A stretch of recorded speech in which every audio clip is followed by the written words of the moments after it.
Hi everyone, Mary Adams.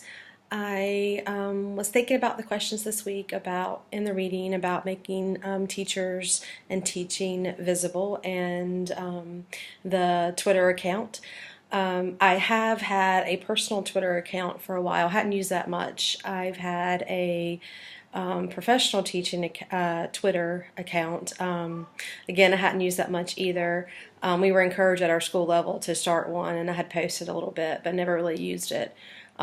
This semester, with talking about advocacy and being encouraged to get back in there and finding resources for teaching and trying to branch out and learn from other teachers, started using that again.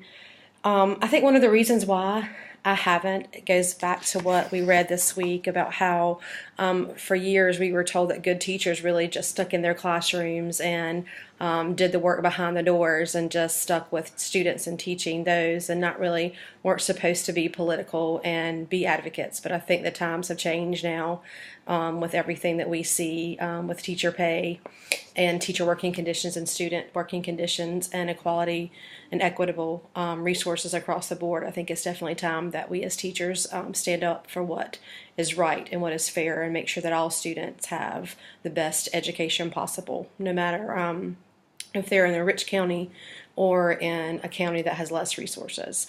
So I definitely think Twitter is a format that we can band together, reach other teachers, and start working towards goals where all students have the same resources. As far as the TED Ed project, I have been thinking about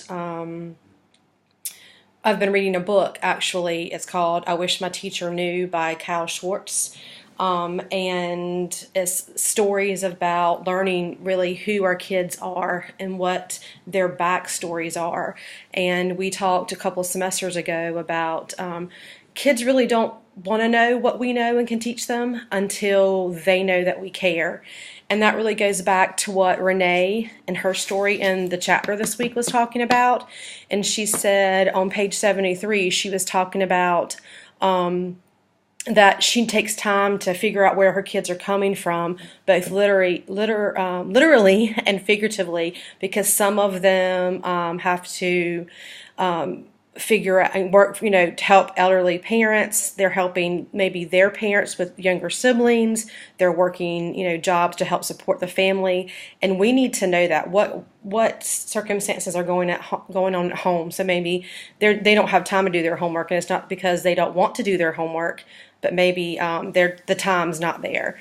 So really think about really where they're coming from. And so I think I'm going to tie my TED Ed project back to two of the program standards. One of those is respectful learning environments. That really goes back figuring out, again, who the children are and really thinking about how we can help reach them emotionally, socially, figuring out, making those connections with their families. Who are their families? How can we help their families? Bring their families in, because it's not just the teachers and the children, it's the teachers, the children, and their families. And then also standard 4, student learning, because once we reach the students on a personal level, then we can begin instructing them, because then they know that we care. And then we can move on from there. So that's kind of where I'm going to base my TED Ed project off of.